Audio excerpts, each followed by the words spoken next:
$1000, c'est le prix d'une montre connectée aujourd'hui.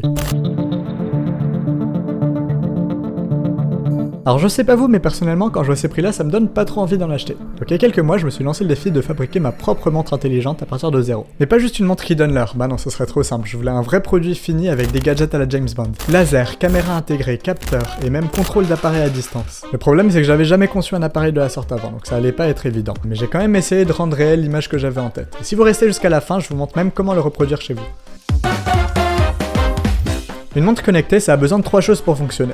Un cerveau, le microcontrôleur, un écran et un ensemble de capteurs et actionneurs. Le cerveau de la montre, c'est ça. C'est le Arduino Xiao ESP32S3 Sense. Sa particularité, c'est qu'avec la carte d'expansion, on peut rajouter une caméra. Ensuite, voilà l'écran de la montre. C'est un écran circulaire, encore de chez Seeed Studio, et il est fait exprès pour les cartes Xiao. Il a aussi un RTC intégré, donc une petite horloge, et puis un circuit pour gérer la batterie. On peut tout simplement venir brancher le ESP32. Comme capteur, j'ai choisi un magnétomètre pour avoir une boussole. Et on a aussi un baromètre, un thermomètre et un capteur d'humidité. Comme actionneur, on a une diode laser et un petit moteur à vibration. Je me suis dit que ce serait rigolo. Enfin, pour alimenter tout ça, une petite batterie lithium-ion 3.7 volts de 180 mAh. Mais je me suis dit, s'il y en a une qui rentre, pourquoi pas deux? Ça fera une capacité de 360 mAh.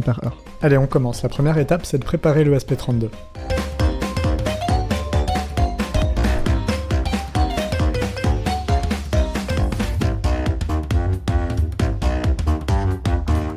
Et là on a un problème de pins. Comme la carte Xiao est toute petite, les pins sont très limitées. Et d'ailleurs elles sont quasiment toutes monopolisées par l'écran. Et oui, l'écran utilise les pins D1, 3, 6 et 7. La carte SD les pins D2, 8, 9 et 10. D0 est relié à la lecture de tension de la batterie, ce qui nous laisse juste D4 et D5, mais ça c'est le bus I2C sur lequel on va brancher les capteurs. Heureusement la carte d'expansion rajoute D11 et D12.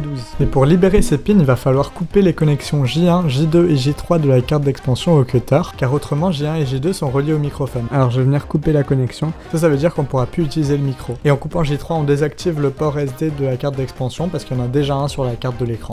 La prochaine étape, c'est préparer les batteries. Il s'agit de retirer le BMS qu'il y a sur les batteries. On n'en a pas besoin vu qu'il y en a déjà un sur l'écran. Et voilà, maintenant il va juste falloir souder les deux cellules en dérivation. Maintenant je vais souder les câbles de la batterie. Alors j'ai trouvé ce câble de cuivre émaillé de 0.3 mm et ce sera parfait pour le projet vu que l'espace est très limité. Donc là je recouvre la batterie avec du scotch Kapton et voilà le résultat. Sur l'écran il y a un connecteur JST pour brancher la batterie mais moi je vais la souder directement. Alors le positif au positif du connecteur et puis pour le ground je vais utiliser la surface de l'interrupteur puisqu'elle est connectée à ground et puis c'est juste plus proche. Maintenant on peut brancher tous les périphériques en suivant ce schéma. Je commence par le baromètre et la boussole que je vais brancher ensemble sur le même bus I2C. Voilà, je leur trouve une place juste à côté de l'ESP32. Hop, là vous venez de me voir mettre le magnétomètre, mais comme je viens du futur, je peux vous dire une chose, il marche plus, je l'ai retiré. Je pense qu'on a dû me vendre un mauvais module parce que j'ai tout essayé, mais j'arrive plus à communiquer avec. Bon, c'est dommage, ça aurait été sympa d'avoir une appli boussole. Et ensuite j'attaque le circuit pour la diode laser. Comme elle tire pas mal de courant, j'ai besoin d'un transistor et d'une résistance pour l'actionner, et je la positionne de l'autre côté. Ensuite c'est le temps de faire le circuit pour piloter le moteur à vibration, alors c'est un peu similaire, sauf que là on rajoute une diode pour protéger le moteur, pour éviter que le courant circule dans le mauvais sens. Et on va coller le moteur derrière la batterie. Je finalise les dernières soudures et là c'est presque fini, il reste plus qu'à coller tous les composants en place et à installer la caméra. Ça c'est la petite caméra OV2640 qui ira à l'intérieur de la montre. Je veux qu'elle pointe vers la droite quand on porte la montre, mais il faut juste faire attention que son câble bloque pas le port USB-C. Et on vient la brancher. Le connecteur est un peu galère à aligner, mais une fois qu'elle est installée, on ne devrait pas avoir besoin d'y toucher. Et pour compléter l'électronique, il manque juste une petite pile CR927 pour le RTC qui va permettre de garder l'heure même quand la montre est éteinte. Bon, à ce moment-là, j'étais trop content d'avoir fini les soudures parce que c'est un peu délicat. Haha, fini les soudures. Elle est bonne. Ce que j'avais pas prévu, c'est qu'en jouant avec la montre, j'ai causé un court-circuit qui a complètement grillé la carte de l'écran. L'écran s'allumait plus du tout, j'ai dû en recommander un autre en urgence et dessouder tous les composants, les ressouder sur la nouvelle carte. Ça a pris pas mal de temps, autant vous dire que c'était pas très agréable. J'en ai profité pour ajouter un interrupteur plus solide, mais si on ne voit pas encore dans les clips qui viennent, c'est pour ça. En tout cas, ça c'est pour l'électronique. Maintenant, je peux commencer à penser au boîtier qui va enfermer tout ça. Alors je prépare les entretoises en plastique qui vont accueillir les 3 vis qui vont retenir le boîtier.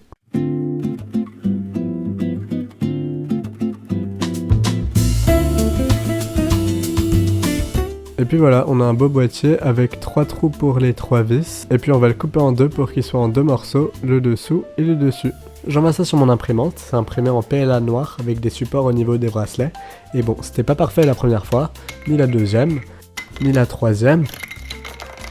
Au bout d'un moment, j'ai trouvé les bonnes mesures et là, je pouvais enfin assembler ma montre. Donc je suis parti sur un boîtier en 2 morceaux avec le dessous qui va être vissé et le dessus qui va être directement collé à l'écran. Il y a juste besoin de quelques points de colle chaude et ça s'emboîte parfaitement, plus qu'à serrer les 3 vis pour finir l'assemblage.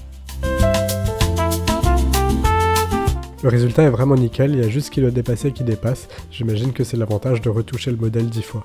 Alors pour le bracelet, je me suis dit que j'allais reprendre le profil de l'Apple Watch, comme ça les bracelets d'Apple Watch sont compatibles avec ma montre, faut juste les glisser simplement dans l'ouverture. Ça tient simplement avec la friction et on peut l'attacher facilement. Et la montre est enfin terminée, enfin pour l'instant elle sert à rien, il reste encore à développer le logiciel. C'est cette partie qui a pris le plus de temps. Pour faire le logiciel, j'ai commencé par designer tous les écrans de la montre et les différentes applications sur Figma. Une fois que j'ai tout ça, je vais dans Easy Studio, c'est un logiciel open source pour créer les interfaces graphiques. Là, je vais utiliser LVGL, c'est la librairie graphique qu'on va utiliser. Il me semble que la version 8 est un peu plus stable, donc je fais Create Project. Donc là, on a notre écran, on va pouvoir dessiner l'interface qu'on veut en rajoutant ce qui s'appelle des widgets. Donc on a par exemple des boutons, du texte, des sliders, des interrupteurs, des claviers, des spinners. Bref, il y a tout ce que tu veux, ce logiciel est beaucoup trop bien foutu et en plus il est gratuit, donc vive l'open source. Donc voilà, après avoir importé tout mon design Figma sous forme de widget, on se retrouve avec ça. Donc j'ai fait différents écrans pour les différents écrans de la montre. Toutes les applis sont là, etc. Une fois qu'on a construit notre interface, on appuie sur Build ici et ça va générer le code pour dessiner l'interface avec la librairie graphique. Et cette librairie graphique, parlons-en, il s'agit de LVGL version 8.4 et c'est ce qui permet de gérer toute l'interface parce qu'il y a déjà plein de widgets de près. Donc pour un projet comme le mien, c'était vraiment très adapté. Le code généré par Easy Studio, il ressemble à ça a généré plein de fichiers C, notamment chaque image est son propre fichier C, c'est pour ça qu'il y en a énormément. Mais ça permet juste de dessiner l'interface. Si on veut la rendre vivante, la rendre interactive, il faut rajouter une couche par-dessus. Il s'agit de récupérer les informations de tous les capteurs et de mettre à jour l'interface, et de gérer toutes les interactions utilisateurs, tous les changements d'écran, tout ça. Honnêtement, ça paie pas de mine, mais c'est cette partie qui prend le plus de temps parce que c'est là où il faut tout intégrer ensemble pour que ça marche. Et toute la logique du logiciel tient dans ce fichier Arduino qui fait 1583 lignes de code. C'est mon projet Arduino le plus complexe, on peut dire ça comme ça. Allez, il est enfin temps de programmer la montre en la branchant à l'ordinateur par le port USB-C.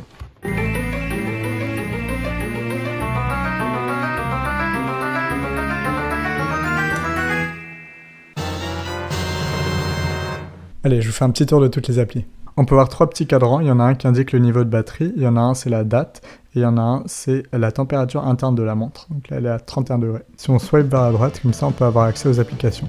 Donc j'ai dû coder le système pour reconnaître les gestes, et ça marche très bien. Alors ici par exemple on a l'appli météo qui nous indique la température interne de la montre puisque le capteur était à l'intérieur, le niveau d'humidité et puis l'altitude. On peut fermer l'appli en swipant vers le haut.